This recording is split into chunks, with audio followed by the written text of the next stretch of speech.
Welcome to the Broken Pencil Booking Company Pro Wrestling Podcast and radio show infused with hip hop. I am Wood. Made daily with organic, farm to table, localized, neuralized, sterilized, Scotch guarded for 2020 repellent, available online, shipped via Amazon, not available on Sundays, but now available on thebeastradio.com. Broken Pencil Logic. You stay classy, internet. I'm Suave Burgundy. It feels like we haven't been here in like 3 weeks. Feels that way. But in the time that it felt like we have been gone, we have been surrounded and encompassed by a whole lot of fucking gang shit. Shouts out to the good people over at EWAF, EWAF, Earth Weird as Fuck. You know what I'm saying? That boy Dog Wonder, a.k.a. Logo Los. Shouts out to my man Barry, a.k.a. the Ancient One. ADB. Shirt that shit. My man DB out there. A good time was had by. Yeah, episode 27 of EWAF features the Goodest Brothers, aka Gang Green, myself, and Suave, as we just chop game with our folk. It's a really good time. You need to add that show to your rotation. We wouldn't co-sign it if it wasn't worth it. Yeah, I mean, just it is quite follow good advice. We don't steer you wrong on shit. It is quite the tour de force of variety in podcast form. So I highly encourage you to get right or get left. That's my advice to you. Today is at WYBA. Today is Friday, October 28th. Year of our Lord. Year of our Lord. I said year of our Lord. Year of our Lord. 20 and 22. Hey man. Hey, it's actually crazy that I was able to hit them over the head with that one during the recording of the show. Quite amazing stuff there. I'm trying to find this information. I think Instagram keeps changing shit, and I didn't ask them to. I don't appreciate what the hell they doing here, but I got a shout out. If I can find it ever. Oh well, we'll come back to it. Suave, we were talking.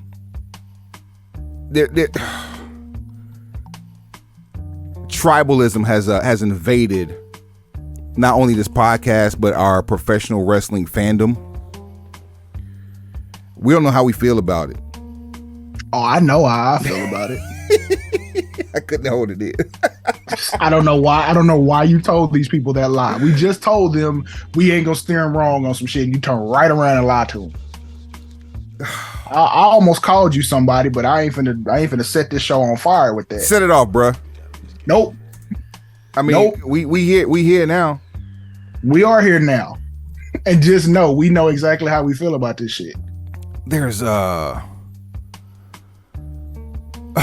where do we start? Because like every week there's a new layer that gets added to the CM Punk story with AEW, and with every story, the period on the end is Chris Jericho. That's your boy. That's your man's. Nah, fam. No. That's your drinking partner. That's your sahab. I don't even like hockey. I just like the jerseys. So no. That jersey. My favorite Canadian wrestler is Bret Hart. That jersey is drip. My favorite Canadian wrestler is Bret Hart. Oh, until further notice. So no, he's not my guy. He's yours. That is definitely your man's now. Nah. Kayfabe moment behind the curtain. Who is responsible for the GOAT talk? Damn. Alright, go ahead, wear that. Damn. Yeah. Go ahead, see Susie. She'll tailor it so it looks nice. That hurts. I know, don't it? That When they say the truth hurts, this one feels like a headache. That's your boy. Yeah. So yet again, they're taking away Hall of Fame rings. Can I retract the GOAT talk? I don't see why not. We make the rules around here. Would it even behoove me to do so? It will make us look two-faced. Like, I mean, the GOAT talk was given out based upon the resume of accomplishment, not because of the character of said individual. If we start discounting the credit of someone's body of work based on the content of their character, we won't have a show next week. With all of the nonsense that has ensued from this whole CM Punk thing, what we get is the imminent returns of the Block Control Express, the Load Warriors, the Backstage Brothers, and if that happens, it's not so, if. Okay, I'm sorry. When that happens, it will more than likely be accompanied by a buyout of CM Punk's contract with AEW. Yep. You made mention to me off air that if they wanted to secure a bag for CM Punk, all they have to do is sign a podcast deal and let him do one episode. I'll raise you one. What if, with all of the before, during, and after, every episode has to deal with each of CM Punk's matches in AEW? Before you think that's too far-fetched. No, I actually don't. I actually think that's perfect. It's a season of TV. I heard something yesterday that was like, basically surmised CM Punk's 1 year AEW run as the best 1 year run in modern wrestling history. Which I can sort of see. And they were saying basically from promos to matches to programs to viewership to gates. Basically, it's the best 1 year encapsulated that anyone's had in, however long. Let's just call it what it is, Wob. Modern wrestling. It's fantasy booking in real life.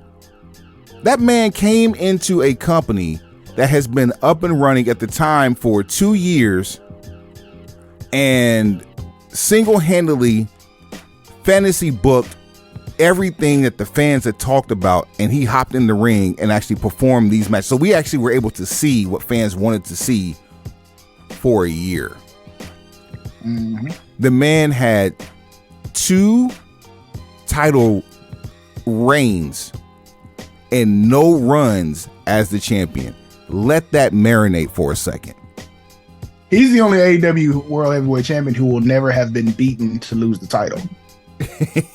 And had to win it twice. Twice. 2 title reigns, 0 losses. If I were him, I'd pull up on someone else's television carrying a replica of that belt, say I was never beat for it. He could do anything he wanted. He could trash it. He could put it in the refrigerator. He could do a podcast tour with it. Just be really careful how you handle this buyout, because if you start rubbing people the wrong way, if I just came up with that literally out of thin air, imagine what type of trolly, extra under the skin, itchy type shit he could come up with some time to sit. So the non-compete you trying to slap him with may just be an opportunity for him to load up another clip. The biggest podcast he had ever done was also the biggest podcast that Colt Cabana had ever done. And that damn thing had legs for 3 years. 3 years out of a 7-year absence from professional wrestling. Got motherfuckers saying they made Punk. Made Punk say, okay, so make another Punk. Oh man. He's in a league of his own.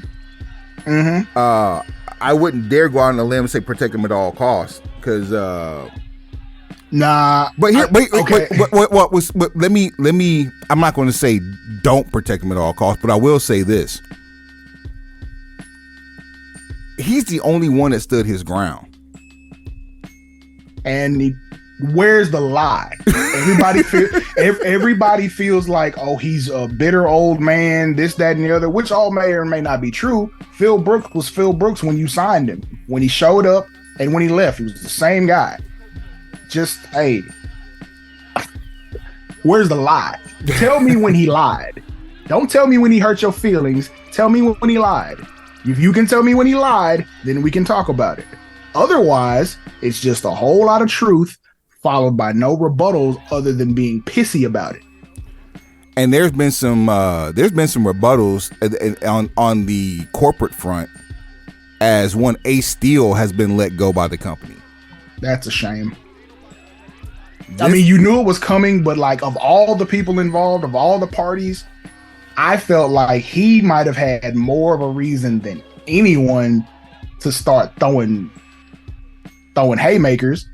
You brought that shit around that man's wife, and that man's wife is injured, not able to defend herself. Not that she should have to against 3 wrestlers or however many ended up in the room, but like, I mean, it's a fight or flight situation with protecting the person you're married to.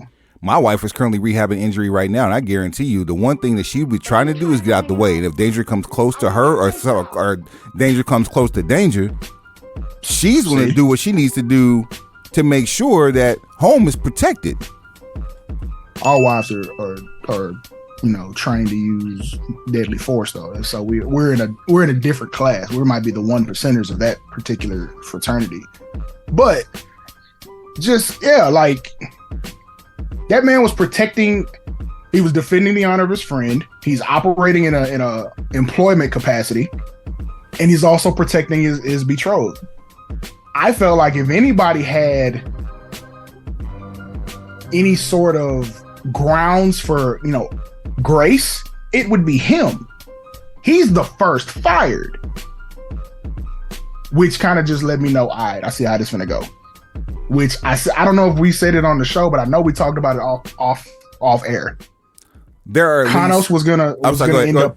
Go ahead. If Kanos ended up picking a side, it was gonna change what the outlook of AEW was gonna be from henceforth and forevermore.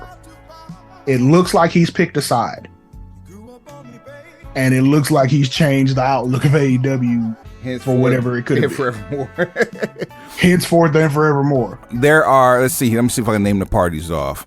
Kung Fu Kenny. Mm-hmm. Nickel and Mattias. Mm-hmm. Brandon Cutler. Mm-hmm. Which he's getting matches on Dark, so he ain't fired. Cheese and Mayo. Ace Steel. Who that is? Cheese and Mayo. Punk. Oh. When you said cheese and mayo, I thought of 2 people, not. Cheese mayo. Okay, cheese mayonnaise. Punk. So 1, 2, 3, 4, 5. That's 6 people. There was another one back there too, wasn't there? Christopher Daniels. Rumored, allegedly. Of all of these people, so far, only one of them has been let go. One of them was stripped of the only title holder was stripped of their championship. No. Both sets, because Punk was stripped of his championship, and then the trifecta. Oh yeah, that's right. I forgot they had titles. Just won the trios titles. You're absolutely right. I stand corrected. So there's fairness there. But the is it? I guess you, because I mean, there's no way you're going to equate a trios title that literally had only been in existence for like 4 hours. Like, there had only been trios champions crowned for about 4 hours at the end of this whole shit, versus the world heavyweight championship of that company, which for the most part, until these injuries and different tournaments started popping up, was basically the best protected world heavyweight championship on American soil. I beg to differ that respectfully. The best protected one is by far your tribal chief, head of the table, universal world heavyweight champion, and unified universal heavyweight champion, or undisputed, however you want to put it, Roman Reigns. Whole lot of fucking gang shit. And that's your daily acknowledgement. That one to me is the best protected title. I mean, now because the WWE Grand Championship, Grand. Thank you for the correction. The Grand Champion, yes, that is the best protected now because you're not playing hot potato with it. But over the course of AEW's lifespan, the 2 years that led to what happened at All Out, it had been pretty well protected. You didn't have a whole lot of champions. Wasn't a lot of back and forth. No hot potato. No transitional champions for the most part. Long, lengthy reigns. Title defenses galore. XYZ. But yes, you're absolutely correct. Now that distinction completely belongs to the Grand Champion of WWE. Now, what comes of this? More scuttlebutt and rhetoric from Chris Jericho after the fact. Burial of FTR. More Sammy Guevara bullshit. Eddie Kingston's probably gonna spend a lot of time doing backstage interviews, but no matches on Dynamite. About nothing. What is up with this intervention angle? It's just something to do. Because what do you expect Eddie Kingston to do with this intervention angle? Unless you're going to turn it into like something highly entertaining and slightly comedic, it's going to be. I'm going to tell you, Eddie's going to turn. He's going to turn on everybody who actually, air quotes, cares about it. I'm going to tell you what's going to end up happening is that you're going to get him saying "shut the fuck up" in real time without an editing box nearby. I'm here for it. That's what you've earned. That's what you've earned at this point. Like, do you realize how hot Eddie Kingston was right when that Players Tribune article dropped? Man. To just like have that shit completely wasted, partially with a feud with Chris Jericho. You could have started any angle with him and kept the same. It's the same catalyst in each and every one of these situations. You could have started any angle with Eddie Kingston and kept him at the bottom of the top of the card. I'm talking about like scratching through the top of the card at the bottom of the top of the card. Look, I'm having the same. Remember how we've had this conversation about what you want the Blackpool Combat Club to be versus what they are. Yep. I am having to have the same come to Jesus meeting yet again about AEW.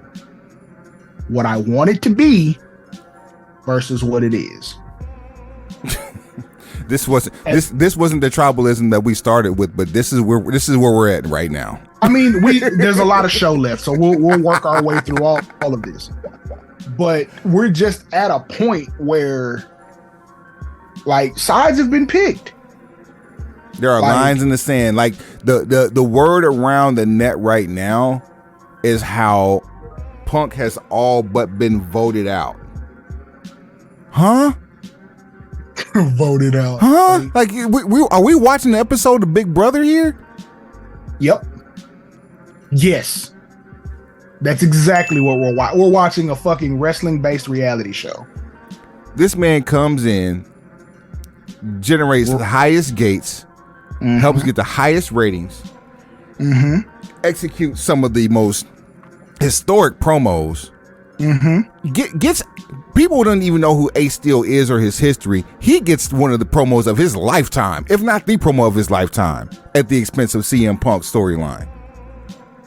And here we are with a man who's held the belt twice and didn't get a chance to defend it either time. Now, him not being able to defend it, that's on him. That's on him. If you want to put an albatross on his neck, those are his. Diving into the crowd, that was your own mistake. You can't necessarily blame him for getting hurt in the match with Moxley, but he's injured. Those are both on him. Those are either physical shortcomings or failures on his part. All the other stuff, you can't really blame him for it. I will say the guy with the pencil made the decision to put the title on a man who was older, advanced in age, and had not worked a regular schedule in 7 years. I will say I do admire the fuck with me or fuck off mentality that he had backstage. Oh, I'm all the way with it. That's how I choose to live life. Because people will passively aggressively fuck you over if you don't. It's like, look, y'all keep playing these games. All right, cool. You gonna throw rocks and hide your hands? I have a machine gun. Watch this. Roddy Piper told you people decades ago, you do not throw rocks at a man who's got a machine gun. Jay said, I kill you fucking ants with a sledgehammer. These are the people I look to for guidance on how to handle conflict resolution. Where is the lie? Where, out of everything Punk said that people claim not to like or claim not to feel in agreement with, where is the lie? There ain't one. Okay then. So he told a bunch of truth. He said it in a way that you didn't like because it rubbed you the wrong way, but it called people to the carpet and said, okay, if you don't like it, come see me. To their credit, the people who didn't like it came and saw him. When they came and saw him, they got their ass kicked. Can't we just dust off and keep going? Now you got one man who lost his job. You got another man, well, he's going to benefit because he's finna get paid for a whole bunch of work he ain't got to do. But now us, the fans, the people who are most important in this whole situation, are left with what? A fucking daycare. Daddy Daycare is about to reinstate all this bullshit. And you can tell by the way things have gone since then. You had the Hangman Adam Page never took any time off. He was right back in the main event picture, taking L's, but right back in the main event picture. He did everything that was asked of him, too. Even the whole Dark Order thing. But he's part of the one who started this shit. You should have kept your fucking mouth shut. Yep. Trying to go into business for yourself. And that's what I'm saying. Those historically who do everything that are asked of them that were at the top of the card to start off with usually benefit greater later, right? Historically speaking. Like, there are some people who never scratched main event territory to do everything that's asked of them, and they end up getting pushed further and further out, so their creative has nothing for them. But those who start at the top and then actually take steps back to do everything usually go back to the top, which is what Hangman Page did. It happened for him. Meanwhile, the person who came in as the number one money guy in the company is now the number two guy in the corporate structure. Are you fucking kidding me? And he's still a talent? I'm not the guy writing the checks. I'm not doing the booking over there. My direct deposit statements obviously vouch for everything I'm saying. I'm not getting paid to do shit over there. Tell me your train is off the rails without telling me that the rails have no tracks. This isn't really making our case about separating the tribalism. It sounds like, well, no, it don't. It definitely is in spades. To the untrained ear, it sounds like we're just running down AEW. In real life, we're just like, look, this is what it is. This is a bird's eye view of the layer. If you open up a GTA 3, 4, or 5 game and you see the map, this is the map. This is what you're looking at before you put the game into the drive. It's as a fan of wanting to see high quality content, it's just really rough. Like, you don't really like to feed into generational stigma, especially when you're someone who kind of occupies fringe levels of multiple generations at the same time. But if someone not a part of Gen Z just looked at this situation and said, this is why we're in the shape that we're in, you couldn't do anything to refute it. But then the worst part of it is Gen Z is going to get the bad rap for this. Most of the people participating in this shit, in this passive aggressive bullshit, throw rocks, hide your hands, and this insurrection starter kit that's been played out. Most of these motherfuckers are Generation X. These people are in their 40s and 50s. Chris Jericho's in his 50s, CM Punk's in his 40s, and then, Kenny and the Jets might be in their late 30s. Kenny and the Jets. And they are definitely Jen Wires for sure. So I just this is my peer group and your peer group, and we're millennials, and we're looking millennials as we're referred to. Yeah, we're looking down upon them as if they're millennials versus Gen Z. Because it's just really weird. It's all weird behavior. Like we're supposed to be here to get money. Because that at the end of it is like, you took a guy who came in and gave you your first million viewer rating, first $1 million gate, and just like everything about his presence says business is up. But then you'll have someone go on record and say you're a cancer to this locker room. I can show you the value of my face to your bag, and in one fell swoop, I can also show you how your bag will get smaller without me. Tell me you fucked up without telling me you fucked up. So then the part about it that makes it even crazier is this shit really does make my head hurt. Like I've shown my value, but someone will be able to label me and say that I'm a cancer. What is the definition of cancer? Or what is the function of a cancer cell? How does cancer work? That's a better question. It starts with one, and once it is exposed, it spreads. Right. But calling him a cancer by saying he doesn't want to interact with the other people on the roster unless it's his choice. Meaning I'm not spreading. I'm staying to myself. I'm an isolated insect. That would make him a virus. Viruses aren't always spread. Cancers always spread. And here's what's crazy. Calling someone a cancer means that you infect those around you. But if no one's around you, or better yet, who are you targeting to say that he affected negatively? There's a bigger question. Like, you have to have somebody else in your back pocket. Otherwise, here you are subbing again. FTR. Who else hung around him? Like, I'm sure Max was able to get some pointers and kind of, get in the game but he had his own situation going on too. So for a lot of CM Punk's situation, he was off doing his own thing. Not that this matters, but sidebar, FTR got screwed out of another championship opportunity with that trios title with Punk. That's the other. Now they've been really good at keeping everything closed-lipped. If other than CM Punk, that is the next entity that I would love to see with have a hands-off interview just to say what they want to say. Do you think no fear of ramifications? So if I'm not mistaken, I don't know how long their deal is, but if I'm not mistaken, they debuted in March. Correct? March of 2019, that sound about right? Or March of 2020?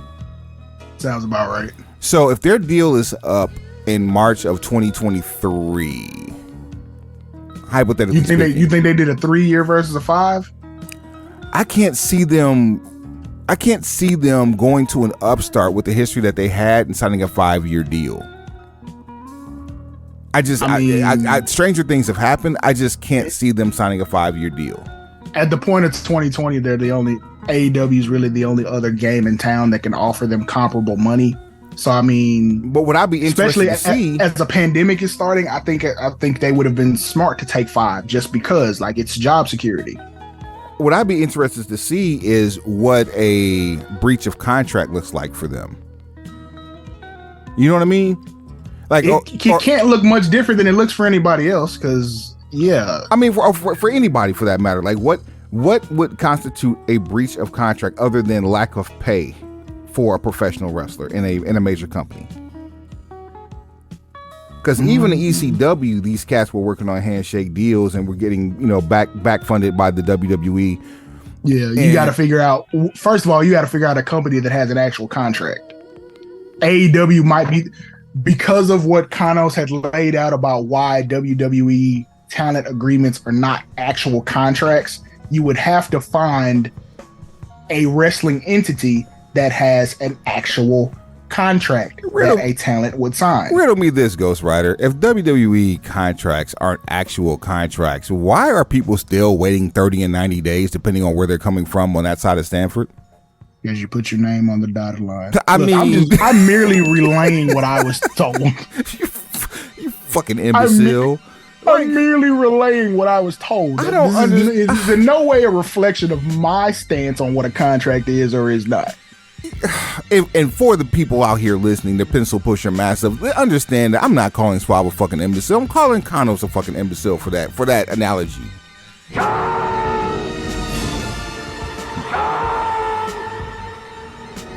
We will never find someone that will leave WWE while under contract, quote unquote, and pop up on AEW television without permission for express written consent from major WWE brass, aka Uncle Trips.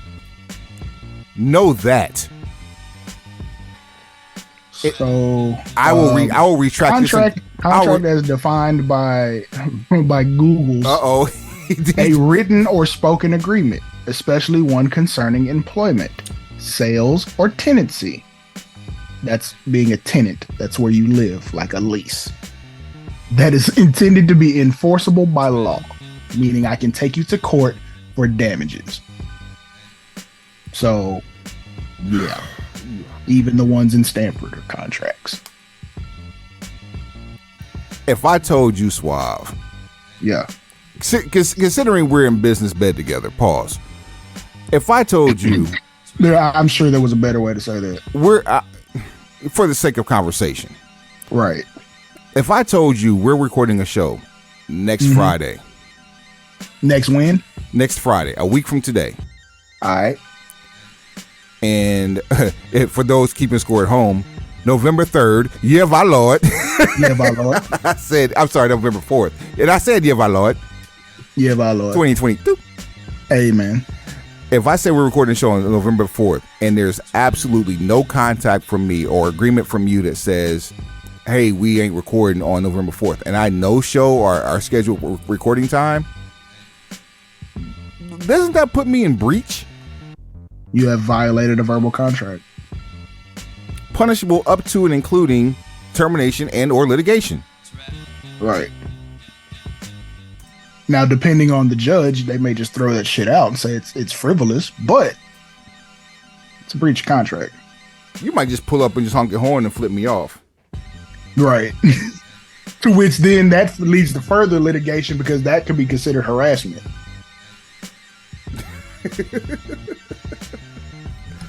Yeah. Yeah. God bless America. Here we are helping y'all out. God bless America.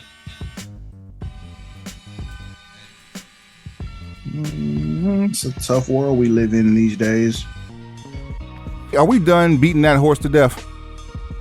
I mean, there's not much else to do with it. It's just, I mean, we're waiting to see if this buyout is as real as we think it is, which at this point, we don't have any reason to believe it's not real.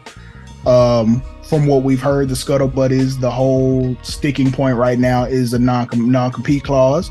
So apparently there is some feeling, at least internally with those in Jacksonville, that Phil may decide to take his talents up north.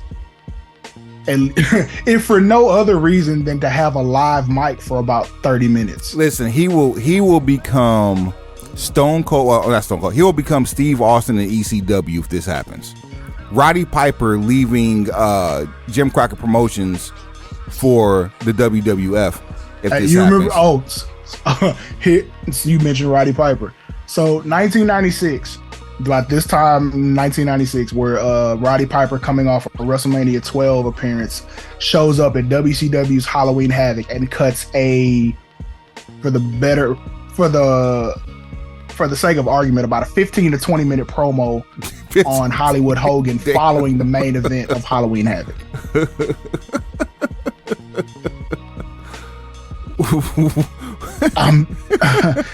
I'm just saying. Yeah, like that.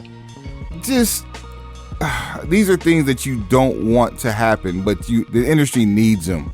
No, fuck that. I want it to happen. Y'all cheated me out of what I was getting, so now I want what I want. I was totally okay accepting the cheese fries, but now that you tell me the cheese fries aren't available, fuck it, I want shrimp. Well, you mentioned Roddy Piper, and so have I, apparently. I mean, rest in peace, Roddy Piper, but here's Roddy Piper.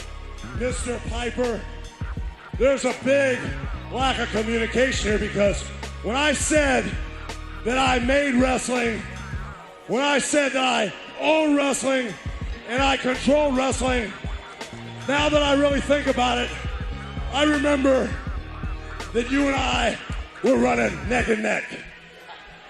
Why don't you shut up for a second? It's my turn.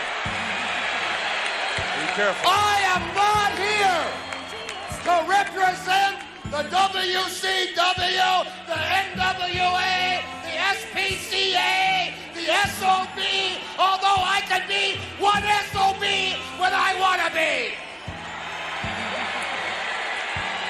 Be careful. Be real careful. Yeah, I made a lot of money being real careful. I'll tell you something there, Charlie Brown. You've been saying that if it wasn't for you, professional wrestling wouldn't be what it is today. Boy, do I got news for you. I come to you for a reality check there, partner. I come because, you see, I'm just as big an icon in this sport as you are. I am just as big a Hollywood movie star as you are. That's Cap. Neither one of them were really big, huge stars in Hollywood. If we just gonna keep it 1,000. I don't care, man. I guess you Piper has a point. cult classic movie, but yeah, neither one of them have just like a blockbuster under their belt. I've had over 6,000 professional matches. I've been stabbed 3 times. Who? Sit back, Sprout. Sit back. Talking to the Giant. Whoa, let's Right. Wait a second. No. Shut your mouth. Let's cut to the Hang on. quick. Let me have the floor. I've caught your act. Where were you when I was 15 years old, taking on all-comers in a garage? Where were you, playing the bass guitar in Tootsie's Bar and Grill? Huh? Where were you? Shut up, You man. know something, Piper? I'm gonna call a spade a spade. We ran together. The heck with a backstory. We fought together, and I don't have a problem with you because, okay, as you've been out in Hollywood making all those movies and becoming a multi-millionaire, I have to think back and give the devil his due. We ran neck and neck. No, not yet. You remember WrestleMania?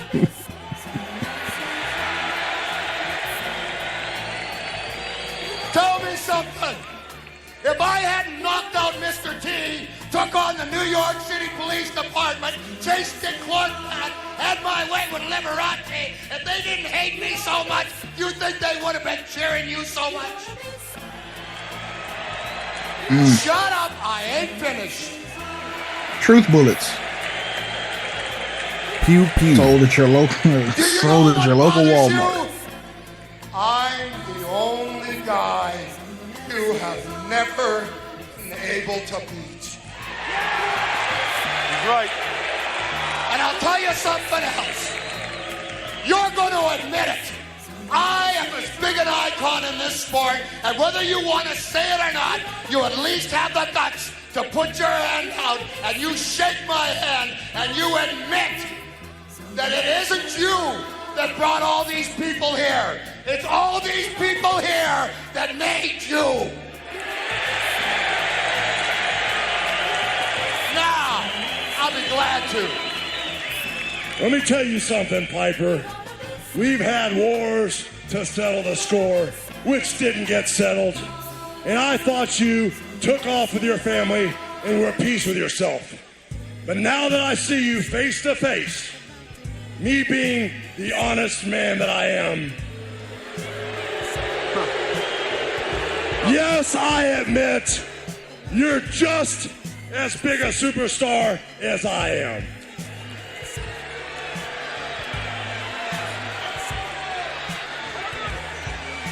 Then straighten up. That's it. Oh, by the way, Piper, Uh-oh. on the way out, when you go to the bathroom, you're supposed to squat in that one. Wow. Yeah, a whole bunch of stuff you can't get away with saying. Let me tell you something. No, I've had enough. Let me tell you something. You're messing with Hollywood Hogan and NWO. All right, we're done with that shit. But yeah, classic Piper. So imagine it at some sort of PLE. Once the main event is gone off, you hear Cult of Personality, and you literally just have story time with CM Punk for like 15, 20 minutes. And you do understand that this will happen at the very end after you see the splash in the corner. When you think you're going off the air, there's more shit to come. Oh, Uh-oh. me and you completely bullshitting. We done missed it. Huh? Peep this. And this would absolutely work, and me and you both would pay for it. You know how we've always heard this whole potential pricing tier thing for bonus content in regards to the WWE Network before they moved to Peacock? Right. Okay. Say there's a new pricing tier introduced for WrestleMania weekend. Ooh. WrestleMania is already 2 nights. You got Rock versus. You're gonna end up with Rock versus Roman, which we'll talk about that later.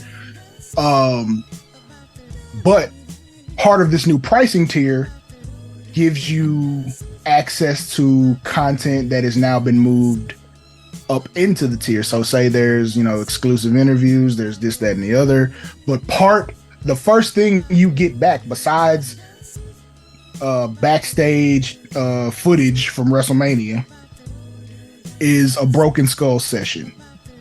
Oh no. With Phil Brooks and Steve Austin. And a proceed of the difference in the pricing tier is what funds the payment to both of those. I mean, I even for a month I would do it, because you have to keep me invested emotionally and financially for me to keep paying for that. But we're smarter than that, because we live in a subscription-based society right now. We live in a subscription-based economy now. We are the over-the-top generation, but literally and figuratively. But you and I also balance our bank books. So that said, we would drop down. Imagine how many people would go up and not drop down, and the residual revenue still continues to come in for this exact same moment 4 or 5 months later. Come on, man.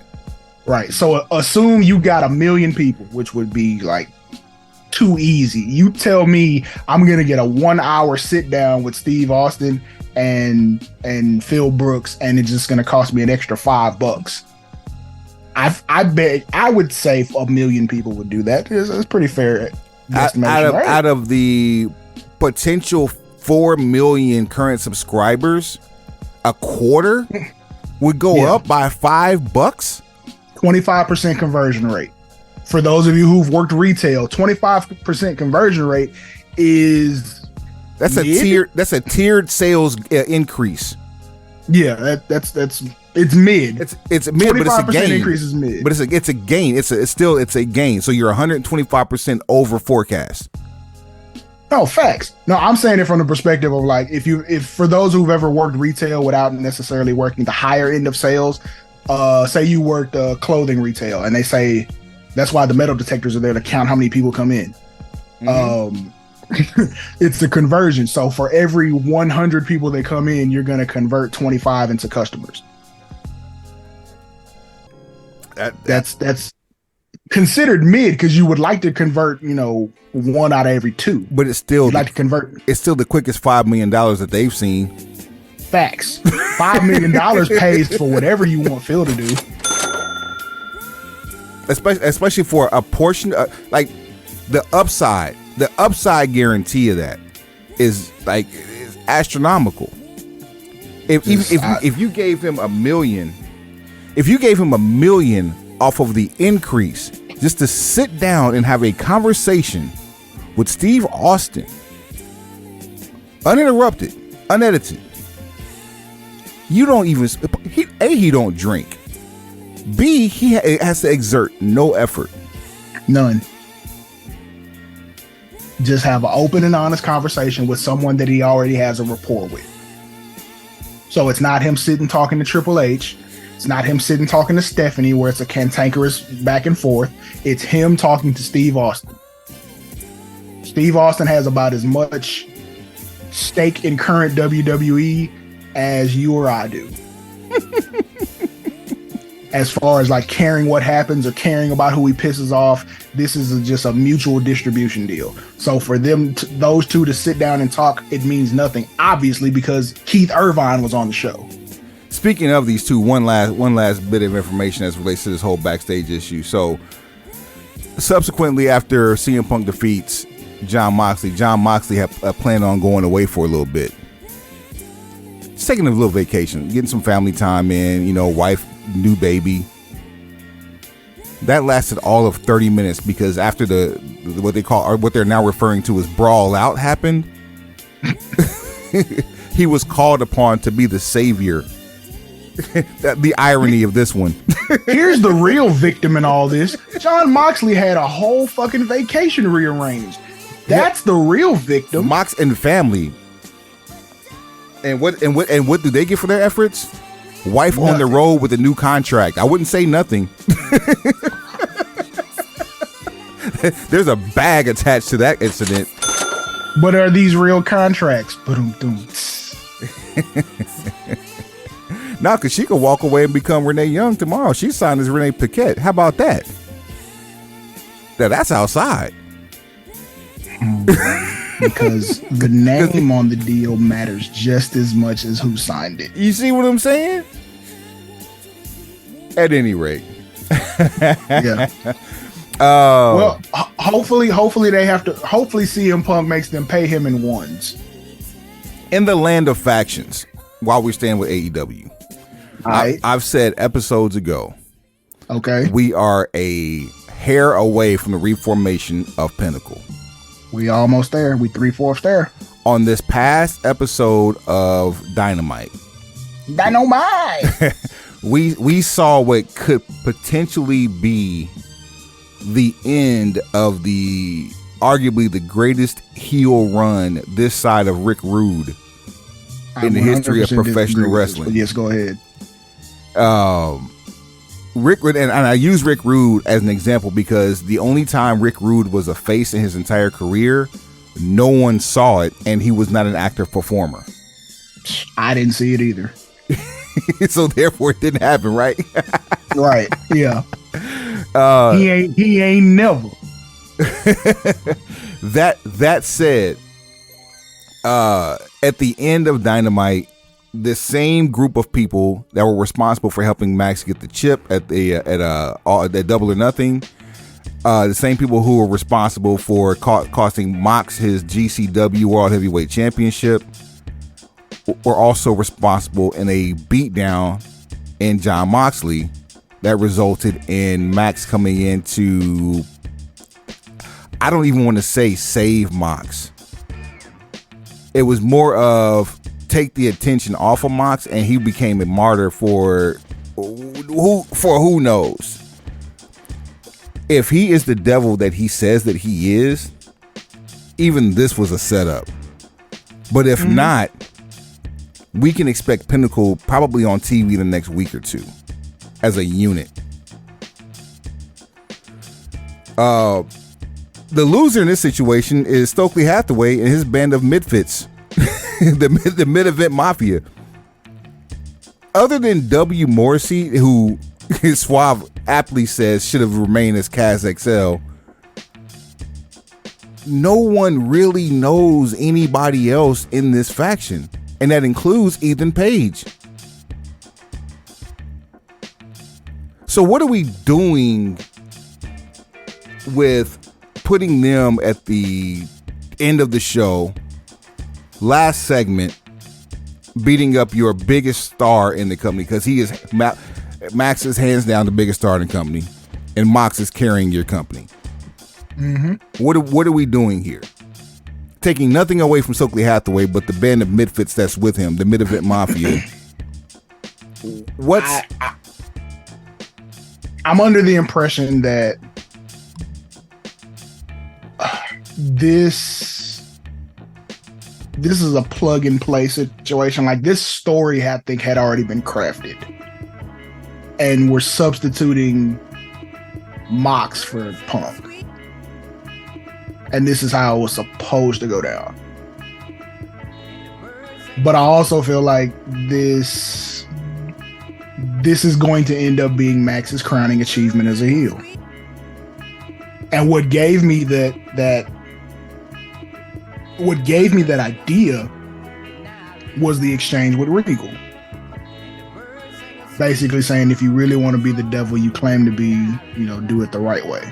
That's why I even brought the whole devil conversation up, because if he keeps coming back as this quote unquote devil, keeps dropping this word around him, whether it's him or somebody else haphazardly dropping it as an Easter egg, what better way to keep making the people hate you more is by making them cheer a little bit. As sacrilegious and anti-Semitic as it is, they've caught lightning in a bottle with this whole devil worshiper thing. Have they not? Oh, you're absolutely spot on. Which, that's considering the current social climate, having Maxwell be the one who is running around with inflammatory and anti-Semitic language being of the origin that he is pretty remarkable.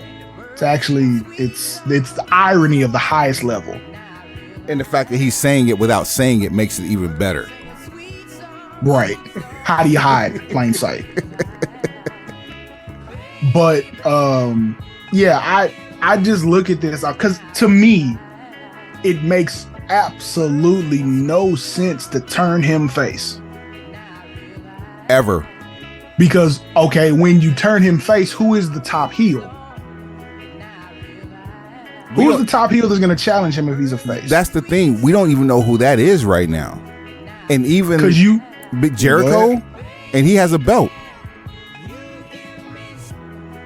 And again, we keep circling back to the same guy. And in true antagonist fashion, the antagonist thinks that he's the protagonist. He thinks he's the hero. He thinks he's actually doing good. Right. And that's the same person who had been pushing the narrative about they're going to make you face eventually. So that's the same guy who has Tony Khan's ear really close right now. The same guy who told you that as a heel, you shouldn't sell merch, who had a bit of the bubbly. He had champagne. Like all of these piss poor ass takes, all of it. And I look at it like, okay, midlife crisis. People like him because he's good at what he does. He can be good at what he does and still stay in the role of a heel. Those two things, they're not mutually exclusive. He can be likable and not change a thing. Look at Sheamus. Right. Let it happen organically, and he still doesn't have to turn. Like, did Steve Austin ever actually have to turn to become a face? Nope. He didn't have to. He just kept beating people up and talking trash. It was just that the people he was going up against were worse people than he was. It's the people you book him against. So that's why I feel like the idea of a face turn just does not make sense. That was like, if you remember back in the Crockett Cup, I believe it was in 90, no, it might have been like 89. No, it definitely wasn't 89. Maybe 88. Yeah, the Midnight Express versus Arn and Tully. that was blasphemous back in the 80s. You didn't do shit like that. Who were you cheering for?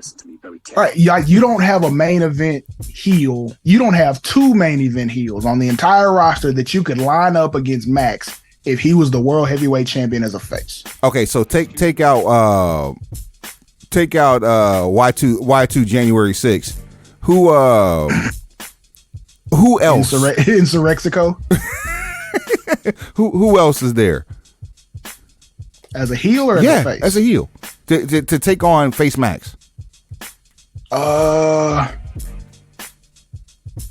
It's a great question. I guess you could pick. I guess no, because Ethan Page really isn't all that established. Mid-event mafia. Yeah, the mid-event mafia, known as the Firm. So you could basically have him run the gauntlet of the Firm on weekly television. So that's Ethan Page, that's W. Morrissey, that's both members of the Gun Club, and isn't there one more? Oh, Moriarty. So he could run through them on weekly television, but now you got your world champion making either title defenses or meaningless matches on weekly TV. Swerve is in that middle space because fans love him. Swerve's probably he's positioned to end up as your best heel, but ideally you would probably want to build him as a solo heel for the rest of the year to start the top of the year the right way. So let me get this right. The top two people who would be antagonists in your entire company are the one person that has a traditional wrestling title who is shitting all over it, who happens to be the number 2 man and the person that's running the creative backstage for your company, and the youngest, hottest star this business has seen in probably 15 years, who is getting cheered sympathetically. And that's the best you got for us.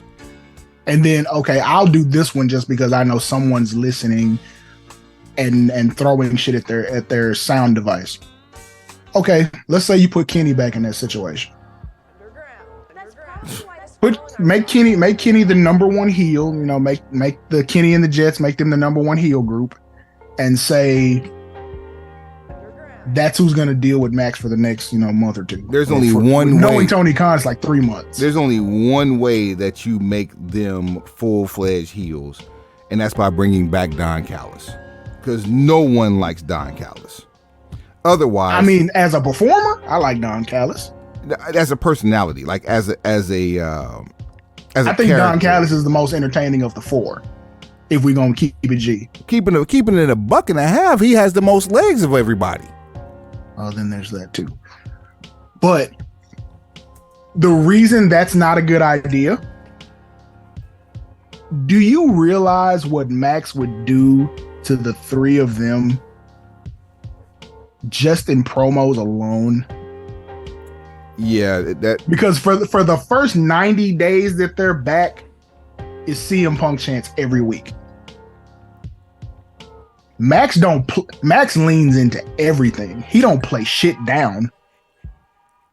It would be unrecoverable, the amount of heat they would get from the fans if they did that shit. Max would cripple the 3 of them, and never touch them. Like none of the 3. Now Callis, he's the exception. None of the 3 active competitors can hold a used condom wrapper up against Maxwell when it comes to using a microphone. Meanwhile, in other words, they can't fuck with him. Meanwhile, the countdown is on to Thanksgiving Dynamite and Rampage at DePaul University at the Wintrust Center in Chicago, November 23rd. And you keep going back to Chicago. Oh my God, that's going to be great. That's going to be fantastic. That is going to be fucking phenomenal. Shouts out, because there's nothing you can do to get away from it. Shouts out to the Blue Demons. Ooh. Man, boy. I wonder how petty Phil Brooks really is. Because if I was that petty, I think I'd want to buy some front row seats. I mean, what they gonna do? Kick you out? They can't if you are a ticketed member of society. Now here's where it gets interesting. Some of those clowns back there from Brawl Out decide they want to throw shade or worse, spit and run. That's when you get them boys involved. Because Phil is smart enough to not hop a rail. Right. Now we see what repercussions look like. Because there's going to be public accountability from that one. Mm-hmm. At any rate. We spent way too much time on that nonsense. I mean, we went for a drive around the block. That's all it was. We were looking at potential outcomes, vetting our situations, explaining why things probably shouldn't work out the way that it looks like they just might. We basically have an office pool. Now, what do we want to bet on this? That you say Max is going to turn face. I say he's going to stay heel. Full Gear is essentially the payoff. What are we going to bet? Ooh, Full Gear is in about 3 weeks. Is it? Is that quick? Yep. I think it's November 19th. I think it's the show before Chicago. Okay. So Max shows up in Chicago with the belt. That's the old boy. And as a heel, I want him to. Oh, there is absolutely no limit to the promo he could cut. See, here's where your free balling, quote unquote, creative goes wrong. The perfect place for a fireball would have been Max doing it on Mox in fucking New Jersey as he wins the belt. But what do I know? What do I know? Anyway. Yeah. What do we want to bet on this? Now, I will say that if you really, really wanted to dedicate yourself into turning Kenny and the Jets face, you would basically say Max has to come out and cut his promo in Chicago, and he leans into the fact that, mentioning CM Punk and some more shit. And then that's where you get the Kenny and the Jets to come out and defend the air quotes honor of AEW. We'll come back to the bet in a second, because now that you mentioned MJF and cutting a promo, let's not just, well, I guess we can't simply gloss over, but we can't forget the masterclass that became a MJF body bag that ended up being a William Regal sunning. Well, see, we can save it for the recap after Full Gear for the bet. That just put a pin in it. Okay, bet. Literally bet. Now, what is this bet gonna be? We're those of hunger. It has to be some food. Food has to be involved with this. And I ain't talking about. I'm never against it. Yeah, I'm not. And we gonna have to be outside with. I mean, do we do this any other way? Man, December. I feel like this is a good time for a bet. We haven't had a bet on here in a while. But this one has to be monumental, because we're inching up on 200. After this episode, we are 12 episodes away from 200. Start the countdown. Since Jericho's been a central theme of this episode, we need a countdown like the Jeritron. Hey, you the art guy. We gonna have a special edition of covers that lead up to 200. Like, what we gonna do? I'll see what I can do. All right. Oh, just a small smidge. We can keep the CD, but just a small, like a Easter egg, if you will.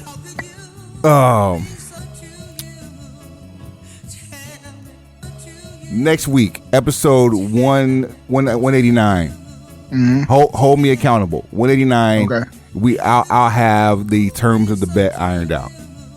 All right. And of course, it's something that's going to be advantageous to both of us. See, that's called a cliffhanger. That's how you get them back for next week. Yeah.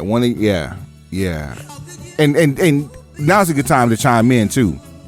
What should the bet be? Show at brokenpistolbc.com, brokenpistolbc@gmail.com. That's at brokenpistolbc on all things socials. That's at brokenpistolbc on what? Everything.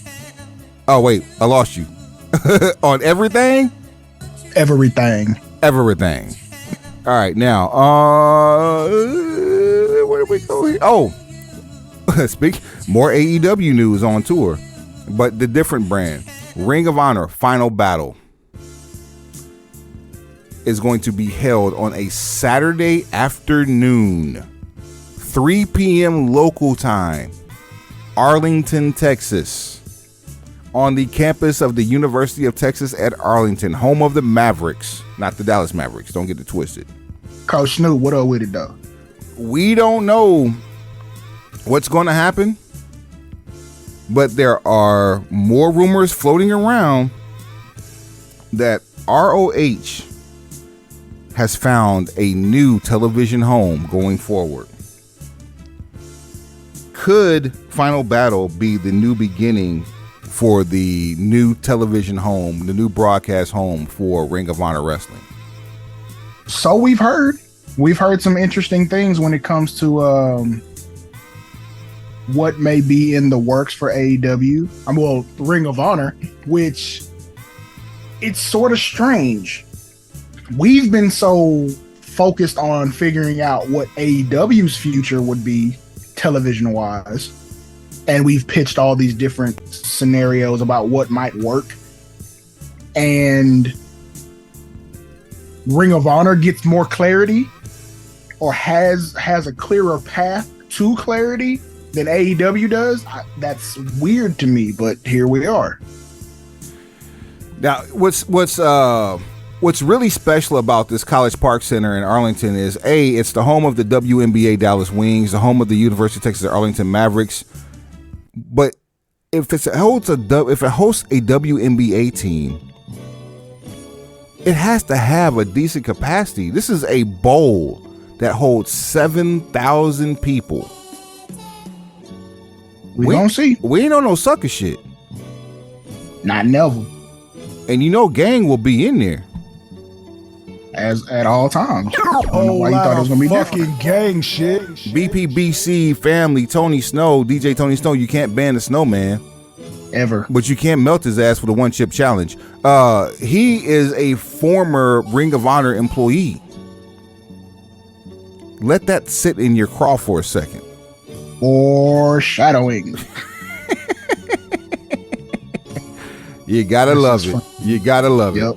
it. Let's see what else we got. Oh, and then the BCC. Boy. What we wanted them to be versus what they have become. Mox is still your world champion. We have the great Yuta. Well, Yuta. Boy. No, I'm ready to let that go. Is he in or is he out? Out like yesterday's garbage. I can tell you that he's on his way to Japan. It was a Rampage that he was supposed to be at tonight, and he couldn't make the booking because he had to go to New Japan to fulfill a previous obligation because he was double booked. So now he knows what side his bread is buttered on too, doesn't he? On the flip side, though, apparently New Japan is sending somebody here. So that leads this question. If New Japan is sending somebody here, who could it be that's worthy of US TV time on AEW in exchange for him, while you still have your never open weight champion in WWE, who is also a former personality on AEW and also an former Impact World Tag Team Champion? This is so much wishful thinking. No. I'm not foreshadowing or anything. It's just a question. Like I'm not even being wishful. It's just like, who could you possibly bring from New Japan, not named Carl Anderson, that could get you the kind of buzz that you're looking for by sending Wheeler Yuta over to fulfill a contractual obligation while you knew you had him booked in the States? You have to know that, given the audience of one, that this doesn't have to be some earth-shattering name. It just has to be anybody from over there that hasn't been here in a while. So you can absolutely rule out Okada. I do know Rocky Romero is coming back over here because he's got some independent dates that he has to fulfill as well as some AEW dates. There's that. Yeah, I wouldn't really this is that whole thing about, okay, they've chosen sides. You know, the manipulation of Prime assets and the way they schedule one-offs and tout Japanese talent. This could be the greatest thing ever, or it could be a popcorn fart. And you just have to accept it. You just have to wait and see. And at this point, are you motivated enough to watch Rampage to even find out? Or would you just rather read about it later? Because when's the last time Rampage was must watch? It's been a few weeks, and I can't even remember what happened. I think it was the last 2-hour episode they had. That was, 3 weeks ago? And but here's a fun fact. It used to be weekly, but go ahead. Used to be weekly. Here's a fun fact, and this ain't even trying to cap. You know the new Women of Wrestling show that's currently on CBS, right? No, not familiar.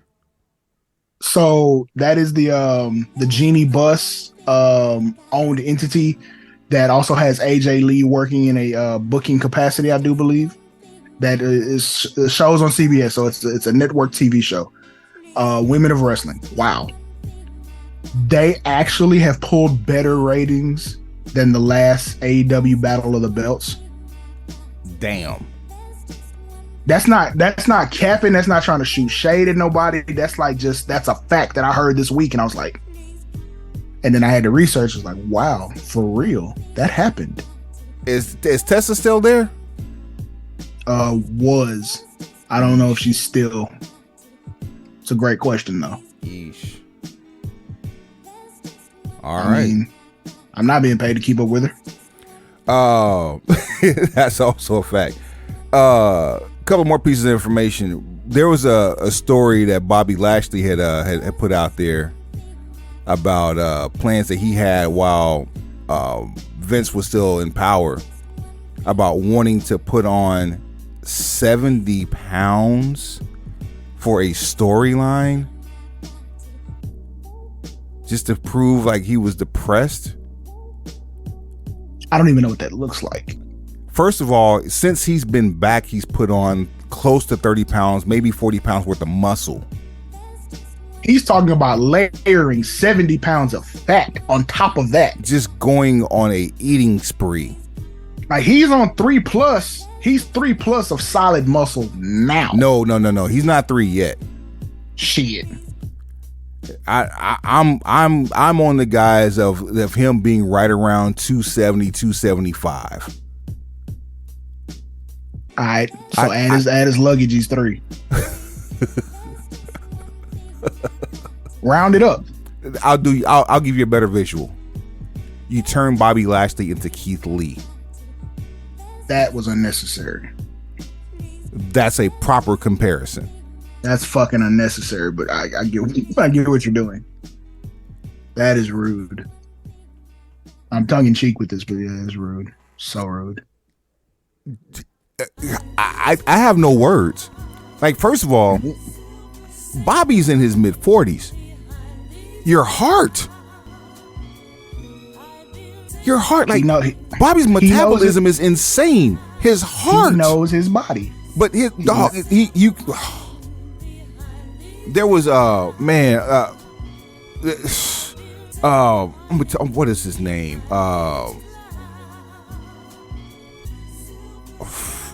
DJ Mighty Mouse. Dead at 48 years old. House music DJ overseas in the UK. Aortic aneurysm. My man Scott Knox. Finally back to work. Healthy enough to return back to work. But had a near death aortic aneurysm right before Christmas last year. Was hospitalized for 3 months, sleep for one of them. These are the things that come to mind when I hear about somebody of Bobby Lashley's size putting on 70 pounds of fat for a storyline just to lose it. I'm glad it didn't happen. And, you know, I'm not saying that he would have met an untimely demise. I'm just saying that that just didn't sound good. Considering the levels of quality we had been getting from WWE content, I don't think the risk was worth the reward. At all. And Bobby needs to be back with MVP. With all ills removed. No mentions of the past. Just get him back in there. I mean, we'll see, but you know, I don't have high hopes for a lot of stuff. It's I believe it when I see it. Like Stanford has made some headway in trying to regain consumer trust, but let's keep it real. We're in a very much in a wait and see. Because to keep everything fair and in fairness and on the level, this whole Johnny Gargano return, I'm good already. Sadly, I've seen what I can see. I'm good. Yeah, sadly, I don't know what can, like, I understand what you were trying to do. You thought you had lightning in the bottle again. Right. What are you going to do to elevate him? Are you going to put the U.S. title on him? Because the U.S. title was the work rate title, and now it's the title for Raw. Are you going to put that title on him? Are you going to send him to SmackDown to go battle for the Intercontinental belt that Ray is the number one contendership for, that Sheamus was literally licking at the chops of Gunther to get it, and now has been pushed back? Speaking of people who haven't changed a thing and are still doing the exact same thing that I never would have imagined would be able to pull that off, and while getting cheered, Sheamus, that dude deserves all the accolades right now. I digress. While Johnny Gargano is sitting here dealing with this mid-return at the fact that his wife is also now back with the company. Meanwhile, Tommaso Ciampa is out. We don't know how long he'll be out, but he had hip surgery. Torn hip labrum. A torn the greatest labrum? Sports entertainer since HBK in '97. I love the fact that he always brings up Shawn Michaels in '97. Like, that's fucking hilarious. He also brings, like, he does a good job of acknowledging his history, like even going back to the Harley Race tights battling for the U.S. belt. Like that shit's amazing. Yeah, like he absolutely has an understanding of where he is in the whole hierarchy, and he's able to call back to different things from history to make himself entertaining. So I appreciate that. I hate that he's had such a rough injury history. Yeah, and typically hip injuries aren't usually the ones you come back from and are able to put on the same performances, because he is a very, like, sharp, fast, hard-hitting, like, snaps, like everything snaps similar to that of like Dynamite Kid or even the Unmentionable. Please don't use snap when this man is getting a labrum repaired. Just take it easy. I didn't even know hips had labrums. You do now. If you don't know, now you know. Yeah. Speaking of history, you've been watching Tales from the Territories? I have. I've caught up. Still feel the same way that I felt about the last couple episodes that we talked about.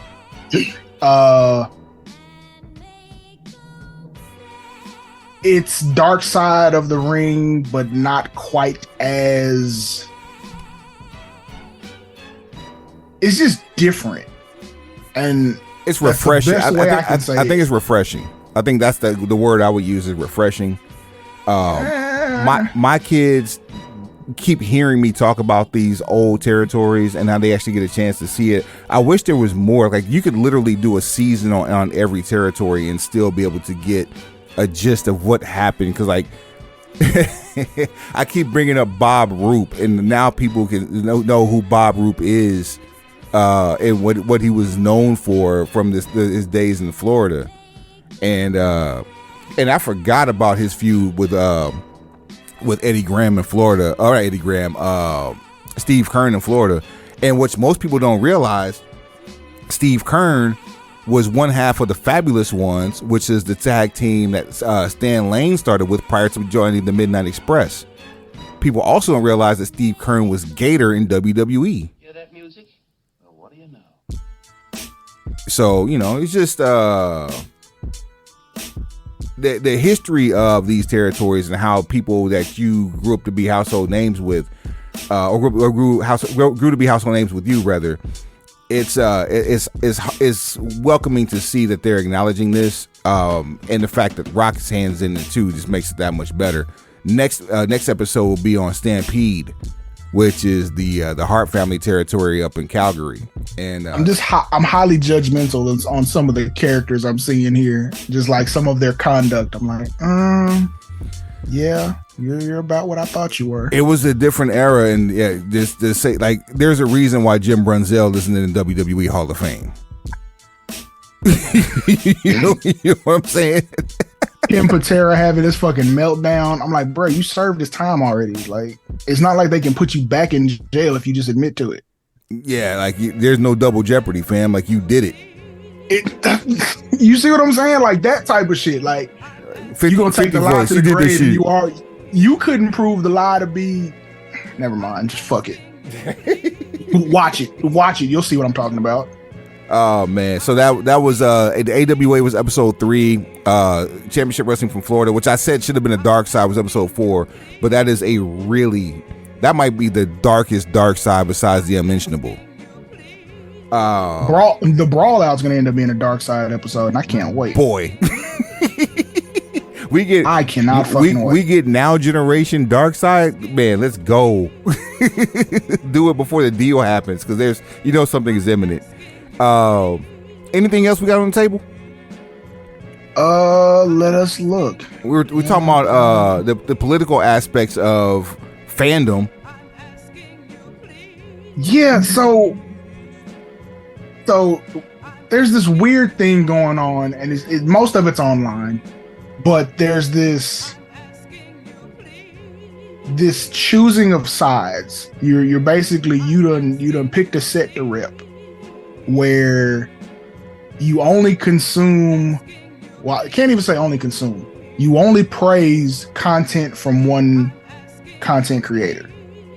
Then you hate watch the other content and hate watching content. So let me dive into that real quick. Go ahead. Just because someone expresses, whether it be on this or any other podcast, or online, someone's professed hatred or disdain for a particular issue doesn't mean that it covers the dichotomy of the entire product, unless that aspect has been expressed on every segment of said show or multiple shows. Mm-hmm. Me, I like to ride the line that's Bill Alfonso, right down the middle, daddy. If I see bullshit, I'm going to call bullshit. If I see spectacular, I'm going to cheer it to the high heavens. That's what fandom is. Facts. But this, because I don't agree with you, or because I believe my opinion is superior, yours doesn't matter. BFY. GFY. BFY, GFY.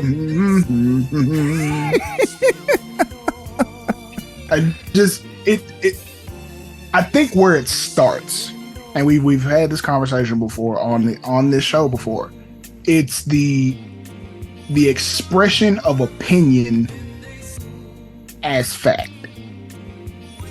Okay. I got one for you.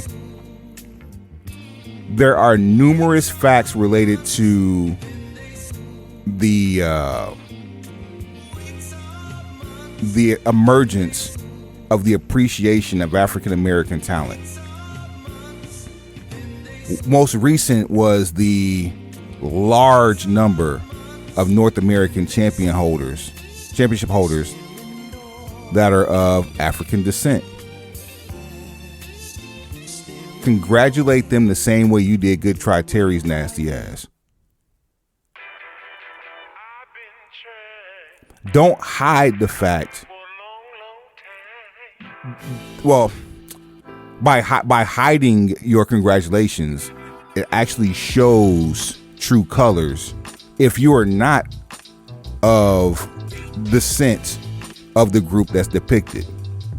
The comment section is where logic goes to die. That's a quote from Suave Burgundy. It is. And sometimes silence is loud in a motherfucker. Okay, so I had one of those instances where, so Bianca Belair is the longest reigning Raw Women's Champion in history. It was something to that effect. Or her title reign is historically significant because I believe it was the longest active streak or something to that effect. I think she's the longest reigning African American title holder that's active. And she, no longer active, just recently lost the title to Bayley. But that was on Raw, wasn't it? Yeah. Damn it, boy. Yeah, on free TV. So that's sad. They weren't gonna work Saudi, so you knew that wasn't gonna happen. I didn't think they were gonna work Saudi. I didn't think so. But to which I said, imagine how much more historic it would have been had you not pulled the 26-second bullshit that you pulled SummerSlam before last. And I was met with a counterpoint from someone not a part of the community. I don't think I could have suffered through Bianca having a title reign that long. Suffer? Right. So my counterpoint was essentially Charlotte Flair's I've suffered through 13 Charlotte Flair title reigns. Boy. I've seen worse. And I was as much of a appreciator as I was a promoter as I was a detractor for Charlotte Flair. Right down the middle. I still think she can be incredible, but someone has to take a different set of lenses to this outlook of her career. Come on, because the I'm the queen, that shit ain't working. There's no depth to it. There is none. How can you be the top when you lose? Like 13 times. You're the queen. Like if she were to start coming back and say that she was the queen when she came back this time and hadn't done it beforehand, different set of legs to stand on. It's Flair in his 40s. Ric Flair, that is. Mm-hmm. Oh, hey, you know what I'm saying? Hey, just, we be trying to say stuff that makes sense. If it makes sense to you, I don't know, maybe. We're trying to save your dumb ass is what we're trying to do. Trying to, but as my man DJ Black Cloud told me in response to a fairer skinned, non-African, non-melanated character on stage dropping an M-bomb in front of a crowd full of us, you can't save the world, only those who choose to listen. Facts. That part. But listen. That's all I'm saying. That's all I ask. Yeah, all of those things. But just if professional wrestling isn't going to be entertaining, then I would stop watching it. Even though it will be extremely difficult, because I'm gonna sink with the ship. Like I'm gonna have to sink with the ship until there's like just a breaking point where it's like, okay, there's no redeeming quality left. I have to leave. I would probably be one of those people, but there is a breaking point. So if you have gotten to that point with any one of the products from anywhere, just don't watch it. And better yet, don't go writing essays about it when you supposedly don't fuck with it to begin with. Boy. That's the part no that kills. one wants to read a research paper about some shit you don't like. That's the part that kills me. Like, a plane can be landed with one instruction, with one sentence. You want to write a motherfucking book to tell me how bad you don't like it and why you don't. This was trash, period. I appreciate the explanation, but after sentence 2 of not making sense anymore or being entertaining, like, I'll read 100 lines if they're all entertaining. After one or two of them not being entertaining, you've just wasted the remaining of your 998 words of essay, of rhetoric. Man, it's rough. It's like as if we're not divided about enough shit.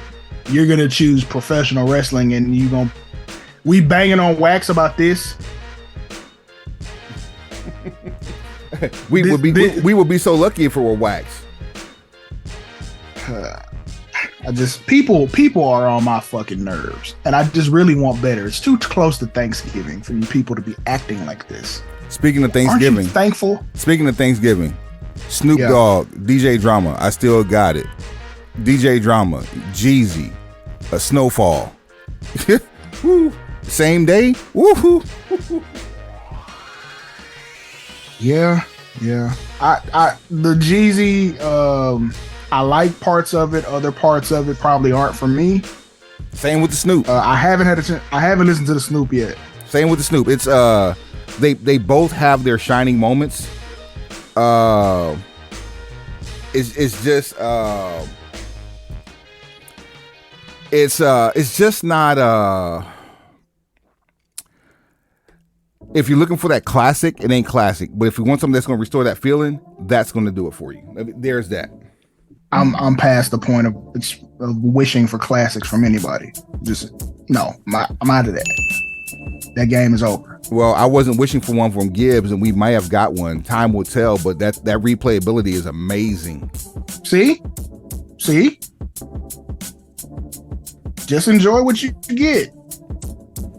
Be thankful. Cherry pick. Learn how to cherry pick. You cherry pick everything else. Be thankful. That's it. Be ye thankful. Be ye fucking thankful. Show at brokenpistolbc.com, brokenpistolbc@gmail.com. It's at brokenpistolbc on what? Everything. I think we've done everything we can do to save the people and give them exactly what they need. No hugs. Suave, take them to the house. Pencil pushers. Heads up. Pencils down. WYBA. PAFN.